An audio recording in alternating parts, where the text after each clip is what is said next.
Küldtél ki. Máté? Hol vagy? Halló? Hol vagy? Jó, majd beszélünk, hogy szólunk. Küldtél ki. 300 millió fölött pénz nem számít. Aludjon. Máté.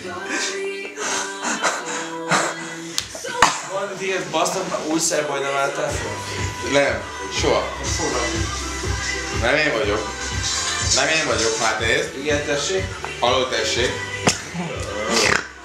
Halló? Hol vagy? Hát itt a nappaliban. Mit csinálsz? Ha megveszem a bandit fülőt.